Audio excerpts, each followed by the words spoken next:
apa kabar? Saatnya Anda menyimak Berita Semarang bersama saya Priscilia Claudia. Sejumlah berita menarik akan kami sajikan untuk Anda. Berikut berita utama hari ini.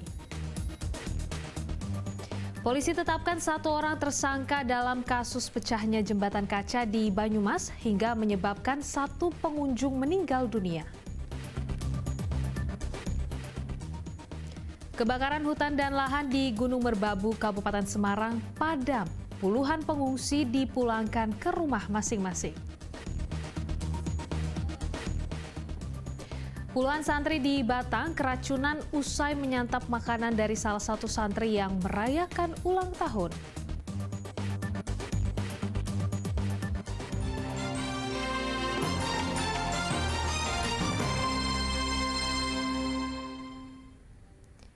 Edi Suseno, pemilik wahana jembatan kaca Limpak Uwus Banyumas yang pecah hingga menewaskan 1 orang ditetapkan sebagai tersangka. Pihak pengelola wisata De Geong terbukti melanggar berbagai aturan terkait pembangunan wahana wisata. Polresta Banyumas menetapkan pemilik sekaligus pengelola wisata De Geong di Desa Limpak Uwus Banyumas sebagai tersangka dalam kasus pecahnya jembatan kaca hingga menyebabkan seorang pengunjung meninggal dunia. Penetapan tersangka atas Edi Suseno usai polisi olah TKP dan memeriksa 16 saksi, termasuk meminta keterangan dari ahli konstruksi. Dari hasil pemeriksaan tersebut, jembatan kaca tidak memiliki sertifikat uji kelayakan. Selain itu, jumlah pilar yang digunakan sebagai penahan jembatan berbeda-beda sehingga tidak optimal dalam menahan tekanan. Edi tidak memiliki izin dan tidak ada prosedur operasional standar dalam mendesain jembatan kaca. Dia yang mendesain sendiri ya jembatan kaca tersebut, kemudian tidak mempunyai izin, kemudian juga tidak ada standar operasional prosedur, kemudian selain itu juga tidak ada kajian-kajian untuk keselamatan ketika itu dioperasionalkan atau standar kelayakan ketika itu dioperasionalkan. Selain menangkap pemilik wisata De Geong, polisi turut menyita sejumlah barang bukti. Edi terancam 5 tahun penjara karena ia dijerat dengan pasal 359 KUHP, kelalaian yang menyebabkan kematian. Mardianto melaporkan dari Banyumas. Sebuah truk box menabrak sepeda motor dan rumah warga hingga jebol di Klaten. Akibat kecelakaan, 1 orang tewas dan 1 lainnya menderita luka-luka.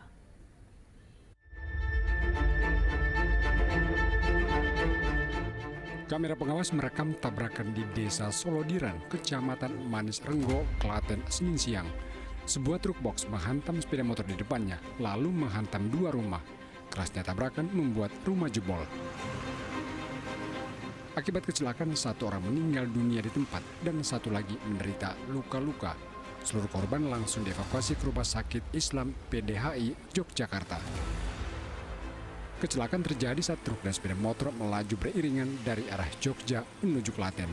Setiba di lokasi, motor tiba-tiba berhenti dan hendak menyeberang ke arah kanan jalan. Karena sedemikian mendadak, sopir truk bernama Tri tidak sempat menghindar sehingga langsung menghantam motor dari arah belakang. Truk kemudian oleng dan baru terhenti setelah menabrak 2 rumah.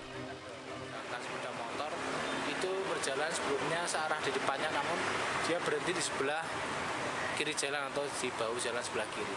Menjelang kejadian, sepeda motor bermaksud berputar arah atau menyeberang ke kanan, kemudian bermaksud balik ke arah Manis Renggo karena jarak dekat sehingga KBM truk box tidak bisa menghindar. Kemudian untuk penyelidikan lanjutan, baik truk maupun sepeda motor dievakuasi ke kantor Satlantas Kepolisian Resor Klaten. Krisna Agung melaporkan dari Klaten. Anak-anak yang terdampak kebakaran Gunung Merbabu mendapat trauma healing di lokasi pengungsian sebelum pulang ke rumah. Selain menghilangkan trauma healing diharapkan bisa mengembalikan keceriaan anak-anak agar mereka bisa kembali ke sekolah dengan penuh semangat.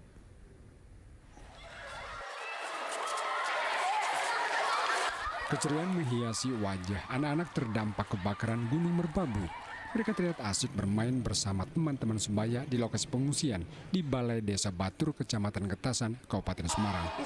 Para relawan dan polisi wanita sengaja memberikan trauma healing berupa aneka permainan untuk menghilangkan rasa jenuh dan takut pada anak-anak akibat kebakaran Gunung Merbabu. Seneng nggak? Seneng banget. Kalau di pengungsian sudah berapa lama ini? 3 hari. Gimana? Seneng nggak? Seneng banget dong. Kenapa senengnya? Kenapa? Bisa bermain, terus juga dapat pesanan juga, dapat makanan banyak lagi. Banyak teman-teman ya? Iya. Kelas berapa ini? Kelas 8. Kelas 8. Sekolahnya? Di SMP Negeri 1. Sebanyak 91 warga, seluruhnya anak-anak, balita, ibu hamil dan lansia mengungsi ke balai desa. Mereka dievakuasi dari rumah karena paling rentan terpapar abu dan asap kebakaran. Mereka rata-rata mengalami sesak napas dan mata perih. Trauma healing diharapkan bisa membalikan keceriaan anak-anak sebelum mereka dipulangkan ke rumah masing-masing. Trauma healing ini kan khususnya kepada anak-anak biar tidak mengganggu secara psikologis anak, tetap nanti belajar dalam kondisi ceria, sehat. Itulah yang ini dilakukan trauma healing kepada anak-anak yang di pengungsian ini. Api yang membakar 400 hektar Taman Nasional Gunung Merbabu di sisi Kabupaten Semarang sudah padam pada Minggu malam. Guyuran hujan lebat selama setengah jam membuat api padam. Namun kobaran api tetap meluas ke sisi Kabupaten Magelang.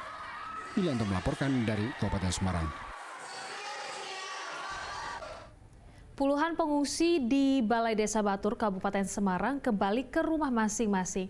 Mereka dipulangkan lantaran kebakaran di hutan Taman Nasional Gunung Merbabu sudah padam.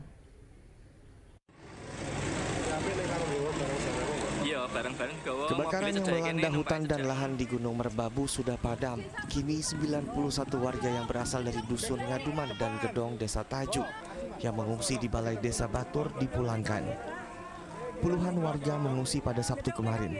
Mereka terpaksa dievakuasi karena sebagian warga sesak nafas akibat kepulan asap kebakaran sudah menyebar ke permukiman warga. Total keseluruhan warga yang mengungsi mencapai 300 orang. 91 orang mengungsi di Balai Desa Batur, sedang sisanya mengungsi ke rumah saudara mereka masing-masing. Ya, karena dari 2 dusun, dari Dusun Gedong dan Dusun Ngaduman itu ada 91 warga yang mengungsi, jadi nanti semua akan dipulangkan. Kalau yang sementara ini ada di famili ataupun di keluarga, itu jumlahnya lebih banyak dari apa yang ada di pengungsian ini. Kami belum bisa memberikan informasi karena itu tergantung pada masing-masing warga yang ada di sanak saudaranya gitu ya. Pemerintah akan sesegera mungkin memperbaiki jaringan pipa air yang terbakar. Untuk memenuhi kebutuhan hidup, warga masih mengandalkan bantuan air bersih. Yulianto melaporkan dari Kabupaten Semarang.